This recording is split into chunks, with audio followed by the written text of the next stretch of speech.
For every swing, every moment, the Milwaukee Brewers fight.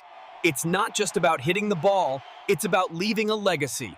While we celebrate today, a contractual time bomb is ticking on our future. There's a bold plan to fill what will soon be a massive hole, but it's a huge gamble. The decision the front office makes could define our decade. To be part of the most important discussion of the year, hit that subscribe button right now so you don't get left behind.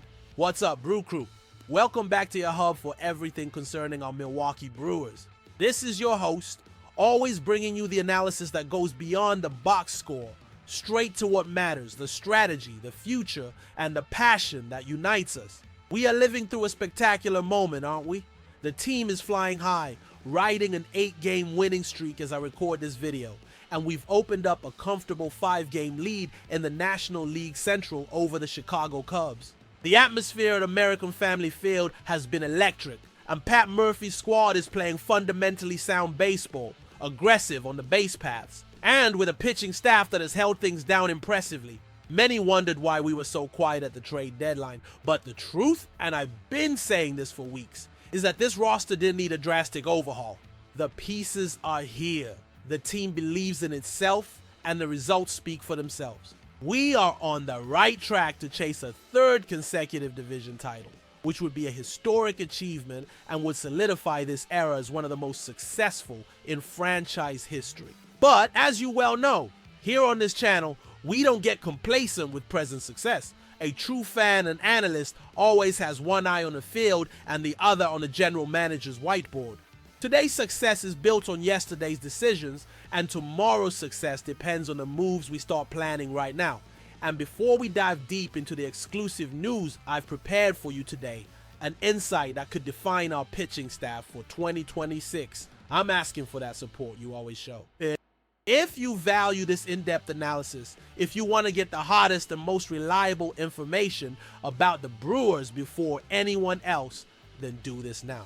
Click the subscribe button below and hit that notification bell. It's quick, it's free, and you guarantee you won't miss a thing. I'm counting on the support of each and every one of you to continue growing this community.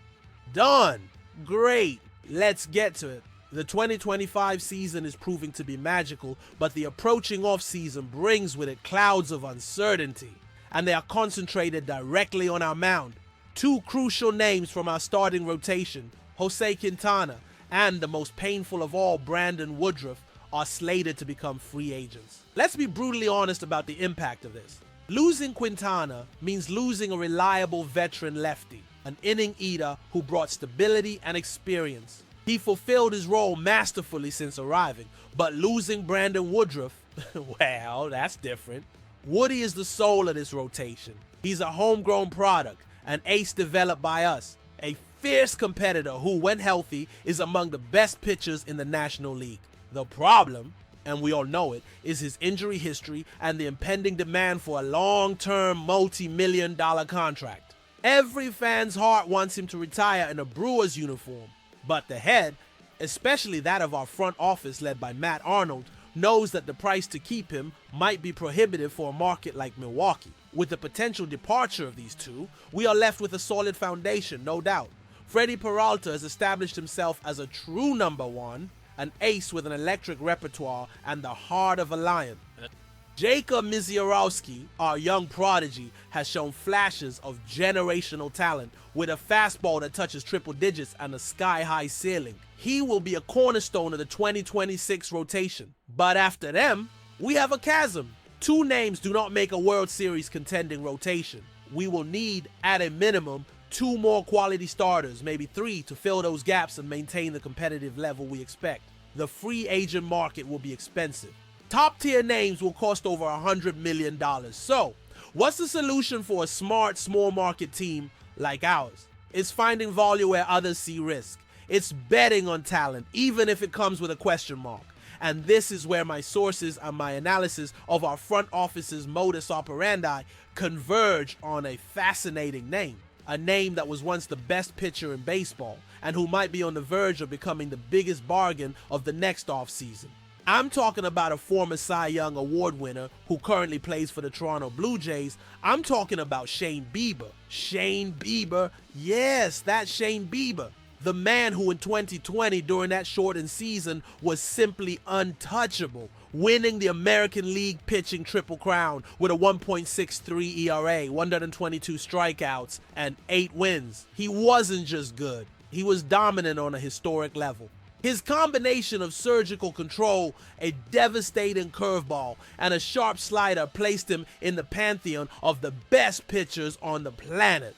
The issue, and the reason he becomes a viable option for us, is what happened next. In early 2024, the news no pitcher wants to hear: an elbow ligament injury that required Tommy John surgery. He missed almost the entire 2024 season and spent 2025 in a long and arduous rehabilitation process, which included a mid-season trade from Cleveland to Toronto. Now he is nearing a return, but the big contract question looms. Bieber has a player option for 2026. Given that he has lost almost 2 full seasons of peak productivity, it is almost certain that he will decline that option to test the market, seeking a multi-year contract that gives him security, even if the annual value is lower than his peak would suggest. And that is precisely where the golden opportunity for the Milwaukee Brewers lies. This is the kind of move that has Matt Arnold's fingerprints all over it. It's a high-risk, high-reward bet. Large market teams might hesitate to give a long contract to a pitcher fresh off Tommy John surgery. But for the Brewers, the play wouldn't be to offer a 5 or 6 year deal. The play would be to offer a prove-it contract, something like a 2-year deal, perhaps in the range of $40 to $50 million total, or a 1-year contract with a high value and performance incentives. This would give Bieber the chance to re-establish his value as an elite ace in an environment with an excellent pitching coaching staff and a solid defense, and then return to the market in 2027 or 2028 to seek that mega contract. For the Brewers, it would be the chance to acquire a Cy Young caliber talent for a fraction of the price of a healthy, top-shelf free agent without compromising the long-term payroll.